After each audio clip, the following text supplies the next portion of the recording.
this stage, I cannot discuss the details of this individual case, as the matter is now before the courts, and therefore there is very little information that can be made publicly available at this point. However, I am extremely concerned by the details of the case. Parents should be able to send their child to school knowing that their child is safe. Person A is in custody. The schools that were immediately affected have been notified, school communities have been informed, and the Ministry of Education is actively working with those schools. It is possible that several other schools have also been affected. We have filed a request to the court in Auckland to vary the suppression orders so that we can work with other schools that may have been affected and they can in turn inform parents. The inquiry has been asked to report back to me no later than the 30th of April. However, if any urgent matters come to the attention of Mr. Smith before that date, I have asked that he inform me immediately so that any action that can be taken will be able to be taken. Was the person working as a teacher? Yes, the person was. Were those sexual offences related to children? It was a sexual offence and it related to a minor. Why will it relate to other schools? Was this person employed in several schools before they got found out? On the face of it, it would appear that that was the case. This case is somewhat exceptional in that it appears that multiple identities have been used. Were they a relief teacher or a permanent teacher? We are seeking to establish that by getting the court order vary that will allow us to do that. Was the offending as the teacher was working in the sector, or was the offending prior to when they were in the sector? Again, those are details that we need to establish, but my understanding is that the offender has been working irregularly in the education sector since 2000. And when was the conviction? My understanding is that conviction was in 2004. Any suggestions at this stage that concerns have been raised about this person but not followed up by authorities? I have not been made aware of any such concern. Was there an incident around this person despite this inquiry, another alleged offence? My understanding is that the authorities became aware that the person had breached the conditions of their release, and that's why the person was taken back into custody. Were they working in primary or secondary sector? They were working in a school. How much of a failure is this in the system? That is something that we've asked Mr. Smith to look at as to which parts of the system have demonstrated some weaknesses and what it is we need to be doing about that. Can you just clarify, it says here that there are breach of conditions of release. That suggests that the employers and the officials weren't aware of the person's working environment. Was there a breakdown of communication between? So the matters of the conditions of release and the alleged breach are before the court.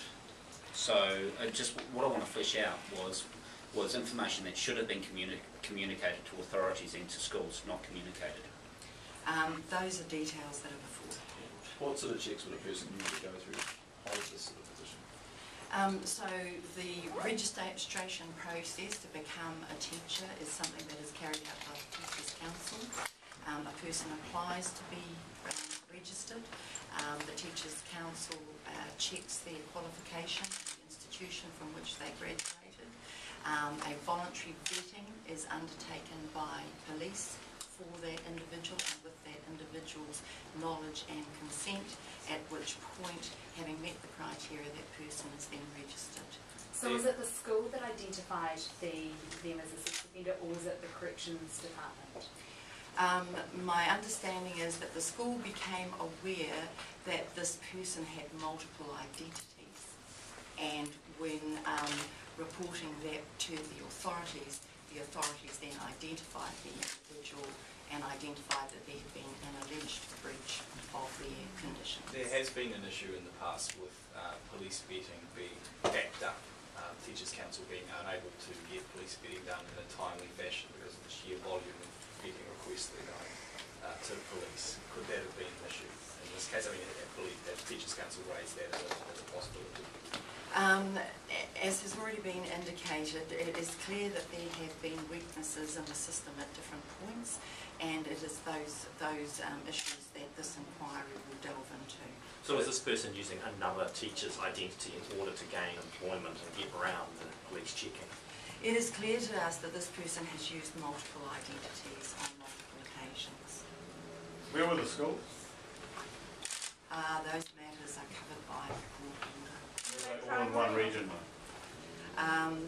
The 2 schools that are affected are covered by the court order, and we have filed for an amendment to the court order that allows us to investigate the other schools that may have been brought up in this. How many other schools do you think may have been involved? We're thinking that there may be up to 6. So that's thousands upon thousands of children potentially. We don't know the scale of it, but as soon as the court has, well, if the court varies the order that we have sought, it will allow us to quickly move to establish that and to give those communities information and support for Ministry of Education. So sorry, it's the 2 that you're talking about plus possibly 6 more, or 6? That is correct. Yeah. Was it primary? Kua whakapua ki mai pēnei koe? No te mea kei te mōhio tātou, ka ahawanga mātua, ka roho tēnei kōrero, me tētahi anō, kia mōhio ngā kura, ngā kai whakahaere o ngā kura, ka taia e rātou te tautoko o ngā whakatau. Pēhea nei tō āwangawanga? He āwangawanga hau, kāri i te tino pai tēnei, he āwangawanga tātou kā tika. Nā reira a hau, ka tono atu kia Mel Smith, kia hara wawe mai, kia tīmata i nāia tonu nei, te rapa ngā ākotanga e pāna ki tēnei. Me o tūmana kono tēnei? Kia tuki pai, kia oti pai, kia tere oti, kia ki te mātou me pēhea ngā mahi o tēnei tangata, kei whea tātou e whakakaha ana te whakahaere o te rāngai rātauranga, o te rāngai purihimana, o te rāngai whareherehere. E te ahu nei he tukumahanga tamariki pēr ka pāngu? Kāre mātou i mōhio i tēnei wā, nā reira i tono atu ki te kōti, kia rewa ake tōna kōrero, kia taia e mātou te whiriwhiri ko e hea o ngā kura, ko heahang te ngama o ngā akunga. Were they primary or secondary school? Sorry, I couldn't Primary hear or that. secondary? At this point, those details are before the court. This person was male or female? This is person A. Are there any obligations for the parole board to pass on information about such convictions to the Ministry of Education or to the Teachers' Council when they become, when they're considering prisoners for release? I can't answer that question as to the requirements that might be on the Department of Corrections. What I can speak to is the requirement on the Teachers' Council when they are considering registration. And so in that process, they seek a clearance from the police vetting system. Was this person suspected of sex offences in these 2 affected schools, or were they just caught with multiple identities? At this point, it is purely about the alleged breach of the conditions of release. You've not been charged with anything beyond that? At this time, not that I am aware of. When you expecting further charges? That is not a matter for me to comment on. So the 8 schools the person has been involved with them since the release from the offence in 2004? That's what we're seeking through a court order variation that will enable us to clarify the details of timing and place. What my understanding is that this person was registered as a teacher from 2000. So that is the ambit of the period. So the 8 schools span the period that this person has been registered as a teacher. But we don't know what part of that period, and that's what we want to be able to establish. When do you expect to hear about the court order? That's a matter for the courts, but we have filed with urgency. So what are the 2 schools that are different? We're talking about the 2 schools where something might have happened. Is that where the person has been since release for the 2004 offence? Because those are the 2 schools that we have known of under this person's current identity. So the person A is before the court at the moment on charges relating to breach of parole or conditions of their parole, purely. And there's the 2004 conviction, the last known conviction. That is my understanding at this time. Is there any precedent for a case such as this? I am not aware of that. On the face of it, seems to have a number of exception conventions. I'm just getting a bit confused.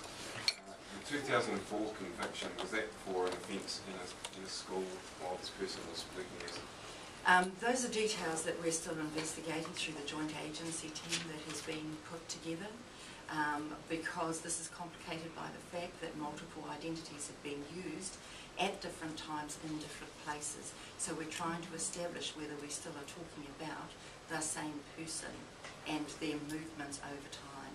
But you must know what the offence. We know that this person was convicted of and has served time for a sex offence. And their parole, it relates to that offence? They were under an extended supervision order that relates to that offence, and it is alleged that conditions related to that have been breached.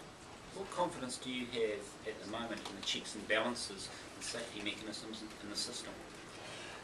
Well, I have this morning called in the chair of the Teachers' Council and the chief executive of the Teachers' Council to ask them to give me an assurance of the integrity of the system that they are responsible for. I was more asking what confidence you have in the system, not assurances. Clearly there are weaknesses in the system, and that is why I have taken this very serious step of establishing a Ministerial Inquiry and asking someone of the seniority of Mr. Mel Smith to begin immediately. But you don't, as Minister, know yet whether that 2004 offence happened in a school? I don't know the details of that, but that is what we've been investigating at this time. Claire wants to know which court. Which course is it with? Auckland. Do you know whether there was... Oh, Not sure. we'll come back to you. Do you know whether there was any acknowledgement from person A when confronted with these charges? No, I can't comment on that. Our assumption is that this... Last question, guys.